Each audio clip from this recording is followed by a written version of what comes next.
Infertility ಗಂಡು ಮಕ್ಕಳಲ್ಲಿ ಹೆಚ್ಚಾಗಿ ಕಾಣಿಸ್ಕೊಳ್ತಾ ಇರತಕ್ಕಂಥ ಮೊಟಿಲಿಟಿ ಮತ್ತು ಸ್ಪರ್ಮ್ ಕೌಂಟಿನ ಸಮಸ್ಯೆಗೆ ಮುಖ್ಯವಾಗಿರ್ತಕ್ಕಂಥ ಕಾರಣ ಅಂದರೆ ಮಾನಸಿಕ ಒತ್ತಡಗಳು.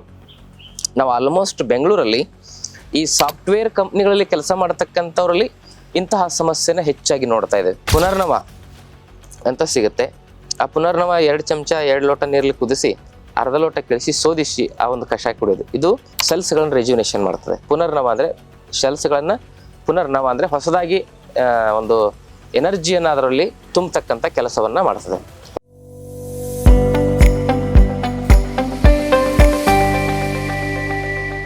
ಶ್ರೀ ಗುರು ಬಸವಲಿಂಗಾಯ ನಮಃ. ಓಂ ನಮಃ ಶಿವಾಯ. ಸರ್ವರಿಗೂ ಭಕ್ತಿಯ ಶರಣಾರ್ಥಿ.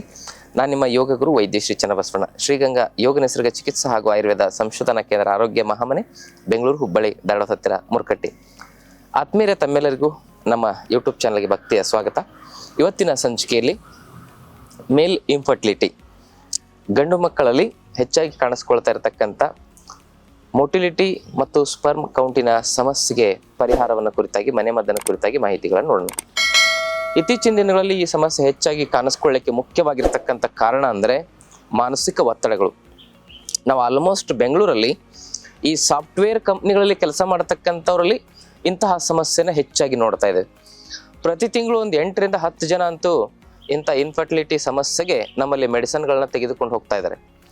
ಅದಕ್ಕೆ ಮೂಲವಾಗಿರ್ತಕ್ಕಂಥ ಕಾರಣ ಸ್ಟ್ರೆಸ್ ಆಗಿರ್ಬೋದು, ಮತ್ತು ಅವರ ಸೆಡೆಂಟರಿ ಲೈಫ್ ಸ್ಟೈಲ್. ಅವರು ದೈಹಿಕವಾಗಿರ್ತಕ್ಕಂಥ ಯಾವುದೇ ರೀತಿಯಾಗಿರ್ತಕ್ಕಂಥ ಕಸರತ್ತು ರಹಿತವಾಗಿರ್ತಕ್ಕಂಥ ಜೀವನ, ಸುಮ್ಮನೆ ಮನೇಲಿ ಕೂತ್ಕೊಳ್ಳೋದು, ಆಫೀಸಲ್ಲಿ ಕೂತ್ಕೊಳ್ಳೋದು, ಶಾರೀರಿಕ ಶ್ರಮ ಇಲ್ಲ. ಹೀಗೆ ಈ ಕಾರಣದಿಂದಾಗಿ ಇಂಥ ಸಮಸ್ಯೆಗಳು ಹೆಚ್ಚಾಗಿ ಬರ್ತಾ ಇದ್ದಾವೆ. ರಾಸಾಯನಿಕ ಔಷಧಿಗಳ ಸೇವನೆಯೂ ಆಗಿರ್ಬೋದು. ಈ ಕೆಮಿಕಲ್ ಔಷಧಿಗಳ ಸೇವನೆ ಮಾಡೋದ್ರಿಂದ BP, ಶುಗರ್, ಥೈರಾಯ್ಡ್ ಇಂಥ ಸಮಸ್ಯೆಗೆ ಲೈಫ್ ಟೈಮ್ ತೆಗೆದುಕೊಳ್ಬೇಕಾಗ್ತಲ್ಲ, ಆ ಸೈಡ್ ಎಫೆಕ್ಟಿಂದನೂ ಕೂಡ ಬರ್ತವೆ. ಮತ್ತು ಅದಷ್ಟೇ ಅಲ್ಲದೆ ಮತ್ತು ಇನ್ನೂ ಹಲವಾರು ಕಾರಣಗಳನ್ನು ನೋಡೋದಾದರೆ, ಕೆಲವೊಬ್ಬರಿಗೆ ಹೆರಿಡಿಟರಿ ಸಮಸ್ಯೆ ಬಂದಿರುತ್ತೆ, ಹಾರ್ಮೋನ್ ವ್ಯತ್ಯಾಸಗಳಿಂದ ಬಂದಿರುತ್ತೆ, ಹಾಗೂ ಪೌಷ್ಟಿಕ ಆಹಾರಗಳ ಕೊರತೆಯಿಂದನೂ ಕೂಡ ಈ ಸಮಸ್ಯೆ ಬರ್ತದೆ. ಯಾವಾಗ ಆಹಾರ ಪರಿಪೂರ್ಣವಾಗಿ ನಮ್ಮ ಶರೀರದಲ್ಲಿ ರಸರಕ್ತ, ಮಾಂಸ, ಮೇದ, ಅಸ್ಥಿ, ಮಜ್ಜೆ, ಶುಕ್ರ ಈ ಸಪ್ತಧಾತುಗಳನ್ನು ಪೋಷಣೆ ಮಾಡ್ತಕ್ಕಂಥ ಶಕ್ತಿಯನ್ನು ಹೊಂದಿರೋದಿಲ್ವೋ, ಆವಾಗ ಏನಾಗುತ್ತೆ ಅಂತ ಹೇಳಿದ್ರೆ ಆ ಶುಕ್ರ ಧಾತುವಿನ ಬಲವರ್ಧನೆ ಆಗದೆ ಅದರಿಂದ ಇಂತಹ ಸಮಸ್ಯೆಗಳು ಬರ್ತವೆ. ಶುಕ್ರ ಅಂದರೆ ಜೀವಶಕ್ತಿ, ಅದು ಸಪ್ತಧಾತುಗಳಲ್ಲಿ ಅಗ್ರಗಣ್ಯವಾಗಿರ್ತಕ್ಕಂಥ ಧಾತು. ಇರಲಿ, ಈಗ ಏನೋ ಈ ಎಲ್ಲ ಕಾರಣಗಳಿಂದ, ಜಂಕ್ ಫುಡ್, ಫಾಸ್ಟ್ ಫುಡ್, ದುಶ್ಚಟಗಳಿಂದ ಈ ಸಮಸ್ಯೆ ಬಂದಾಗಿದೆ. ಮತ್ತು ತಡವಾಗಿ ಮಲಗೋದು, ತಡವಾಗಿ ಹೇಳೋದು ಕೂಡ ಮುಖ್ಯ ಕಾರಣ ಅಂತ ಹೇಳ್ಬೋದು. ಪದೇ ಪದೇ ಇದನ್ನು ಹೇಳ್ತೀರಾ ಅಂತ ಕೆಲವು ಜನ ಕಮೆಂಟ್ ಮಾಡ್ತಾ ಇರ್ತೀರಿ. ಒಂದೇ ಸುಳ್ಳನ್ನು 1000 ಸಲ ಹೇಳಿ ಅವರು ಕೆಟ್ಟದ್ದಕ್ಕೆ ಪ್ರೇರಣೆ ಮಾಡಲಿಕ್ಕೆ ಟಿವಿಗಳಲ್ಲಿ ಅಡ್ವರ್ಟೈಸ್ಮೆಂಟ್ ಕೊಡ್ತಾರೆ. ಒಂದೇ ಸತ್ಯವನ್ನು 1000 ಸಲ ಹೇಳಿ ನಿಮಗೆ ಸತ್ಯವನ್ನು ಒಪ್ಪಿಸಬೇಕು, ನಿಮಗೆ ಸತ್ಯವನ್ನು ಅದನ್ನು ಅರ್ಪಿಸಬೇಕು ಅನ್ನೋದು ನಮ್ಮ ಒಂದು ಕಾಳಜಿ ಅಷ್ಟೇ. ಯಾಕಂದರೆ ಎಲ್ಲ ಕಾರಣಗಳಿಗೂ ಈ ಮೂಲ ಕಾರಣಗಳೇ ಮುಖ್ಯವಾಗಿರ್ತಕ್ಕಂಥ ಸಮಸ್ಯೆಗೆ ಮೂಲ ಕಾರಣ ಆಗಿರ್ತವೆ. ಅದಕ್ಕಾಗಿ ಇದನ್ನು ಪದೇ ಪದೇ ಹೇಳೋದ್ರಿಂದ ನಿಮಗೆ ಮನದಟ್ಟಾಗಲಿ ಅನ್ನೋ ಉದ್ದೇಶ ಅಷ್ಟೇ. ಇರಲಿ, ಈಗ ಮನೆ ಮದ್ದನ್ನು ನೋಡೋಣ. ಅಲ್ಲಿ ಮುಖ್ಯವಾಗಿ ಅಬ್ಸ್ಟ್ರಕ್ಟಿವ್ ಅಜೋಸ್ಪರ್ಮಿಯಾ, ನಾನ್ ಅಬ್ಸ್ಟ್ರಕ್ಟಿವ್ ಅಜೋಸ್ಪರ್ಮಿಯಾ ಅಂತ ಬರ್ತದೆ. ಅಬ್ಸ್ಟ್ರಕ್ಟಿವ್ ಅಜೋಸ್ಪರ್ಮಿಯಾದಲ್ಲಿ ಮುಖ್ಯವಾಗಿ ಅಲ್ಲಿ ನಾಳಗಳ ಅಲ್ಲಿ ಒಂದು ಅಬ್ಸ್ಟ್ರಕ್ಷನ್ ಅಂದರೆ ಅಡೆತಡೆಗಳಾಗಿರ್ತವೆ. ಹೈಡ್ರೋಸಿಲ್ಲು, ವೆರಿಕೋಸಿಲ್ಲು ಆಗಿರ್ಬೋದು, ಆಮೇಲೆ ಪ್ರೋಸ್ಟೇಟ್ನಲ್ಲಿ ಇನ್ಫೆಕ್ಷನ್ಗಳಾಗಿರ್ಬೋದು, ಅಥವಾ ಸ್ಪರ್ಮ್ ಎಜಾಗ್ಯುಲೇಷನ್ ಮಾಡ್ತಕ್ಕಂಥ ನರಗಳಲ್ಲಿ ಏನಾಗಿರ್ಬೋದು ಸಮಸ್ಯೆ ಆಗಿರ್ಬೋದು. ಇಂಥವೆಲ್ಲ ಅಬ್ಸ್ಟ್ರಕ್ಷನ್ಸ್ ಇದ್ದಾಗ ಅದಕ್ಕೆ ಮೊದಲು ಪಂಚಕರ್ಮ ಚಿಕಿತ್ಸೆಯನ್ನು ತೆಗೆದುಕೊಂಡು ಆಮೇಲೆ ನರಗಳನ್ನು ಶುದ್ಧೀಕರಣ ಮಾಡ್ತಕ್ಕಂಥ, ಶ್ರೋತಸ್ಸುಗಳನ್ನು ಶುದ್ಧೀಕರಣ ಮಾಡ್ತಕ್ಕಂಥ ಔಷಧಿಗಳನ್ನ ತೆಗೆದುಕೊಳ್ಬೇಕಾಗ್ತದೆ. ಈಗ ಉದಾಹರಣೆಗೆ ಮನೆ ಮದ್ದಲ್ಲೇ ಸರಿ ಮಾಡ್ಕೊಳ್ಳೋ ಪ್ರಯತ್ನ ಮಾಡೋದಾದರೆ ಪುನರ್ನವ ಅಂತ ಸಿಗುತ್ತೆ. ಆ ಪುನರ್ನವ 2 ಚಮಚ 2 ಲೋಟ ನೀರಲ್ಲಿ ಕುದಿಸಿ ಅರ್ಧ ಲೋಟ ಕೆಳಿಸಿ ಶೋಧಿಸಿ ಆ ಒಂದು ಕಷಾಯ ಕುಡಿಯೋದು. ಇದು ಎಲ್ಲ ಸ್ವೆಲ್ಲಿಂಗ್ಗಳನ್ನು ಮತ್ತು ಎಲ್ಲ ಒಂದು ಬ್ಲಾಕೇಜ್ಗಳನ್ನು ಸರಿ ಮಾಡ್ತಕ್ಕಂಥ ಶಕ್ತಿನ ಹೊಂದಿದೆ. ಹಾಗೆಯೇ ಆ ಒಂದು ಸರ್ಕ್ಯುಲೇಷನ್ಗೂ ಕೂಡ ಇದು ಇಂಪಾರ್ಟೆಂಟ್ ಆಗಿ ಕೆಲಸ ಮಾಡುತ್ತೆ. ಅದ್ರ ಜೊತೆಗೆ ಸೆಲ್ಸ್ಗಳನ್ನು ರೆಜ್ಯುನೇಷನ್ ಮಾಡ್ತದೆ. ಪುನರ್ನವ ಅಂದರೆ ಸೆಲ್ಸ್ಗಳನ್ನು, ಪುನರ್ನವ ಅಂದರೆ ಹೊಸದಾಗಿ ಒಂದು ಎನರ್ಜಿಯನ್ನು ಅದರಲ್ಲಿ ತುಂಬತಕ್ಕಂಥ ಕೆಲಸವನ್ನು ಮಾಡ್ತದೆ, ಹೊಸದಾಗಿ ಕಾಣಿಸೋ ರೀತಿಯಲ್ಲಿ. ಅಂದರೆ ಹಳೆಯ ಜೀವಕೋಶಗಳನ್ನು ಶಕ್ತಿ ತುಂಬುತ್ತದೆ, ಹೊಸ ಜೀವಕೋಶಗಳು ಮತ್ತೆ ಹುಟ್ಟಲಿಕ್ಕೆ ಇದು ಪೂರಕವಾಗಿ ಕೆಲಸ ಮಾಡ್ತದೆ. ಇದೊಂದಾಗಿ. ಇನ್ನು ಎರಡನೇದು ಗೋಕ್ಷುರ. ಗೋಕ್ಷುರ ಒಂದು 100 ಗ್ರಾಮು ಗರಿಕೆ ಹುಲ್ಲಿನ ಪುಡಿಯನ್ನು ಮಾಡಿ ಎರಡನ್ನು ಮಿಕ್ಸ್ ಮಾಡಿ ಒಂದು ಡಬ್ಬದಲ್ಲಿ ಹಾಕಿಟ್ಕೊಂಡು ಅದನ್ನು ಬೆಳಗ್ಗೆ ಸಂಜೆ 1 ಚಮಚ 2 ಲೋಟ ನೀರಲ್ಲಿ ಕುದಿಸಿ ಅರ್ಧ ಲೋಟ ಕೆಳಿಸಿ ಕುಡಿಯೋದು. ಇನ್ನು 3ನೇ ಮನೆ ಮದ್ದಾಗಿ 100 ಗ್ರಾಮ್ ಅರ್ಜುನದ ಚಕ್ಕೆಯನ್ನು ಅರ್ಜುನ ಚಕ್ಕೆ ಅಂತ ಸಿಗುತ್ತೆ, ಆನ್ಲೈನಲ್ಲಿ ಆರ್ಡರ್ ಮಾಡಿ ಅರ್ಜುನ ಚಾಲ್ ಅಂತ ಹೊಡೆದ್ರು ಬರ್ತದೆ. ಅದನ್ನು 100 ಗ್ರಾಮು, ಒಂದು 100 ಗ್ರಾಮು ಗರಿಕೆ, ಆಮೇಲೆ ಒಂದು 100 ಗ್ರಾಮ್ ಗೋಕ್ಷುರ, ಆಮೇಲೆ ಒಂದು 100 ಗ್ರಾಮ್ ಅಮೃತ ಬಳ್ಳಿ. ಈ 4ನ್ನು 100 ಗ್ರಾಮ್ ಪುಡಿ ಮಾಡಿಕೊಂಡು ಆ ಪುಡಿಯನ್ನು ಮಿಶ್ರಣ ಮಾಡಿ ಇಟ್ಕೊಳ್ಳಿ. ಅದನ್ನು ಕೂಡ ಒಂದು ಚಮಚ 2 ಲೋಟ ನೀರಲ್ಲಿ ಕುದಿಸಿ ಅರ್ಧ ಲೋಟ ಕಿಳಿಸಿ ಕುಡಿಯೋದ್ರಿಂದ ಈ ವೆರಿಕೋಸಿಲ್ಲು, ಈ ಹೈಡ್ರೋಸಿಲ್ ಅಂತಕ್ಕಂಥ ಸಮಸ್ಯೆಗಳು ಏನೋ ಅಬ್ಸ್ಟ್ರಕ್ಷನ್ ಆಗಿದ್ರೆ, ಯೂರಿನರಿ ಟ್ರ್ಯಾಕಲ್ಲಿ UTI ಸಮಸ್ಯೆಗಳಿದ್ದರೆ ಅದನ್ನು ಗುಣ ಮಾಡಲಿಕ್ಕೆ ಇದು ಹೆಲ್ಪ್ ಮಾಡುತ್ತೆ. ಇದಾಯಿತು. ಇನ್ನು ನಾನ್ ಅಬ್ಸ್ಟ್ರಕ್ಟಿವ್ ಅಜೋಸ್ಪರ್ಮಿಯಾದಲ್ಲಿ ತುಂಬ ಕೌಂಟ್ ಎಲ್ಲ ನಿಲ್ಲಾಗಿರ್ತದೆ, 0 ಆಗಿರ್ತದೆ. ಅಂಥವ್ರು ಏನು ಮಾಡ್ಬೇಕಂತ ಹೇಳಿದ್ರೆ ಕಂಪಲ್ಸರಿ ಪಂಚಕರ್ಮ ಚಿಕಿತ್ಸೆ ಅಂತ ತೆಗೆದುಕೊಳ್ಬೇಕು. ಉತ್ತರ ಬಸ್ತಿ ಅಂತ ಬರ್ತದೆ, ಅದನ್ನು ಸರಿಯಾದ ಒಂದು ನುರಿತ ಪರಿಣಿತ ಆಯುರ್ವೇದ ವೈದ್ಯರ ಹತ್ರ ಉತ್ತರ ಬಸ್ತಿನ ತೆಗೆದುಕೊಳ್ಬೇಕು. ಯಾಕೆಂದರೆ ಅದು ಸ್ವಲ್ಪ ಕಾಂಪ್ಲಿಕೇಶನ್ ಇರ್ತದೆ.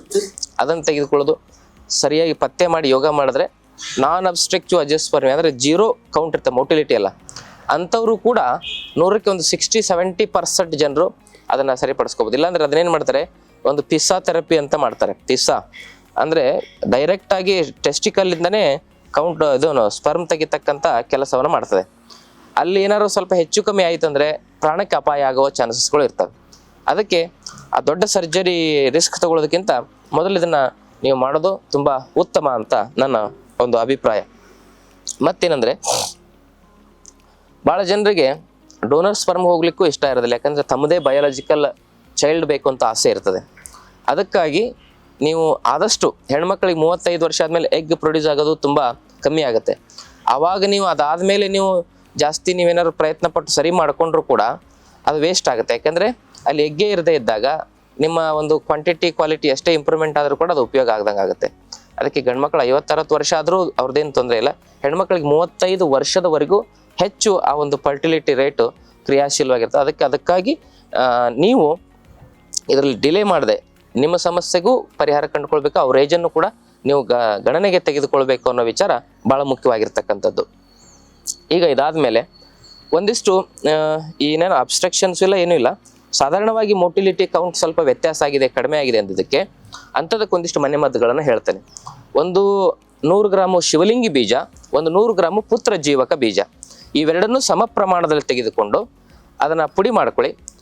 ಅದೆರಡು ಆನ್ಲೈನಲ್ಲಿ ಸಿಗುತ್ತೆ, ಇಲ್ಲಾಂದ್ರೆ ಒರಿಜಿನಲ್ ಫ್ರೆಶ್ ಸ್ಟಾಕ್ ಬೇಕಂದ್ರೆ, ಯಾಕಂದರೆ ಅದು ಓಲ್ಡ್ ಸ್ಟಾಕ್ ಇದ್ರೆ ಅಷ್ಟೊಂದು ಉಪಯೋಗ ಆಗಲ್ಲ. ಫ್ರೆಶ್ ಆಗಿರ್ಬೇಕು ಸ್ಟಾಕ್. ಯಾವುದೇ ಒಂದು ಮೂಲಿಕೆನ ಅದನ್ನು ನಾವು ಕಿತ್ತು ತಂದು ಸ್ಟಾಕ್ ಮಾಡಿದಾಗ 1 ವರ್ಷದೊಳಗೆ ಬಳಸಬೇಕು. ಇಲ್ಲಾಂದ್ರೆ ಅದೇನಾಗುತ್ತೆ, ಅದ್ರಲ್ಲಿ ಕ್ವಾಲಿಟಿ ಕಡಿಮೆ ಆಗಿರುತ್ತೆ. ಅಂತ ಫ್ರೆಶ್ ಸ್ಟಾಕ್ ಬೇಕಂದರೆ ನಮ್ಮಲ್ಲಿನೂ ಕೂಡ ನೀವು ತರಿಸ್ಕೋಬೋದು. ಅವೆರಡನ್ನು ಪುಡಿ ಮಾಡಿ ಅದರ ಮಿಶ್ರಣ ಮಾಡಿ ಬೆಳಗ್ಗೆ ಸಂಜೆ 1 ಚಮಚ ಅದನ್ನು, 2 ಪುಡಿಯನ್ನು ಮಿಶ್ರಣ ಮಾಡಿರ್ತಕ್ಕಂಥ ಪುಡಿಯನ್ನು 1 ಚಮಚ 1 ಲೋಟ ಹಾಲಲ್ಲಿ ಹಾಕಿ ಕುದಿಸಿ ಕುಡಿಯೋದ್ರಿಂದ, ಅಥವಾ ಬಿಸಿ ಹಾಲಲ್ಲಿ ಹಾಕಿ ಕುಡಿಯೋದ್ರಿಂದ ಈ ಕೌಂಟು ಮತ್ತು ಮೊಟಿಲಿಟಿಯ ಸಮಸ್ಯೆಗೆ ಪರಿಹಾರ ಕಂಡುಕೊಳ್ಬೋದು. ಅದಷ್ಟೇ ಅಲ್ಲಿ ಮತ್ತೊಂದು ಮನೆಮದ್ದನ್ನು ನೋಡೋದಾದರೆ 100 ಗ್ರಾಮು ಅಶ್ವಗಂಧ ಚೂರ್ಣ, 100 ಗ್ರಾಮು ಶತಾವರಿ ಚೂರ್ಣ, 100 ಗ್ರಾಮು ಅರ್ಜುನದ ಚಕ್ಕೆಯ ಪುಡಿ, ಇವೆಲ್ಲವೂ ಕೂಡ ಒರಿಜಿನಲ್ ತೆಗೆದುಕೊಳ್ಳೋದು, ಫ್ರೆಶ್ ಸ್ಟಾಕ್ ತೆಗೆದುಕೊಳ್ಳೋದು ಬಹಳ ಮುಖ್ಯ. ಅದಕ್ಕಾಗಿಯೇ ತಾವು ಇದನ್ನು ಮನೆಮದ್ದನ್ನು ನಿಮಗೆ ನಂಬಿಕೆಯಸ್ತ್ರ ಹತ್ರ ಎಲ್ಲಾದರೂ ಚೂರ್ಣಗಳು ಪರ್ಫೆಕ್ಟಾಗಿ ಸಿಕ್ಕರೆ ತೆಗೆದುಕೊಳ್ಬೋದು, ಇಲ್ಲ ನಮ್ಮಲ್ಲಿಂದ ನೀವು ಆ ಒಂದು ಚೂರ್ಣಗಳನ್ನು ತರಿಸ್ಕೋಬೋದು. 3 ಪದಾರ್ಥ ಅರ್ಜುನ, ಅಶ್ವಗಂಧ, ಶತಾವರಿ, ಈ 3 ಪದಾರ್ಥ. ಆಮೇಲೆ ಇದರಲ್ಲಿ 20 ಗ್ರಾಮು ಲವಂಗದ ಪುಡಿಯನ್ನು ಹಾಕಿ, ಲವಂಗನ ಪುಡಿ ಮಾಡಿ ಹಾಕಬೇಕು.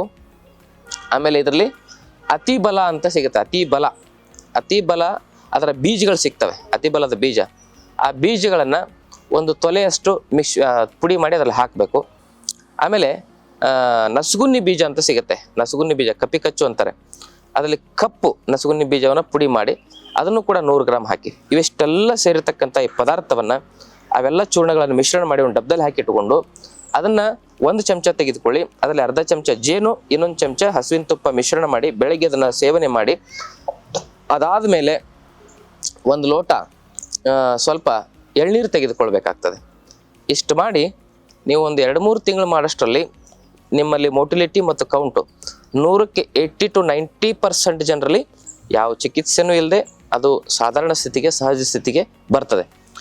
ಇದಕ್ಕಾಗಿಲ್ಲ ಅಂದಾಗ ತಾವು ಒಂದು ಬಾರಿ ಆಯುರ್ವೇದ ವೈದ್ಯರನ್ನು ಸಂಪರ್ಕ ಮಾಡಬೇಕು, ಅಥವಾ ಪಂಚಕರ್ಮ ಚಿಕಿತ್ಸೆಯನ್ನು ತೆಗೆದುಕೊಂಡು ಆಯುರ್ವೇದ ರಸೌಷಧಿಗಳನ್ನು ತೆಗೆದುಕೊಳ್ಳೋದು ಭಾಳ ಮುಖ್ಯ ಅಂತಕ್ಕಂಥ ಮಾತನ್ನು ಹೇಳ್ತಾ, ಈ ಮಾಹಿತಿ ಇಷ್ಟವಾದಲ್ಲಿ ತಮ್ಮ ಬಂಧು ಮಿತ್ರರೊಂದಿಗೆ ಶೇರ್ ಮಾಡ್ಕೊಳ್ಳಿ. ಜೊತೆಗೆ ನಮ್ಮ ಚಾನಲ್ ಸಬ್ಸ್ಕ್ರೈಬ್ ಮಾಡ್ಕೊಂಡು ದಯವಿಟ್ಟು ಸಬ್ಸ್ಕ್ರೈಬ್ ಮಾಡ್ಕೊಳ್ಳಿ. ನಮ್ಮ ಆಶ್ರಮದಲ್ಲಿ 5 ದಿನದ ಆರೋಗ್ಯ ಶಿಬಿರ ನಡೀತಾ ಇದೆ.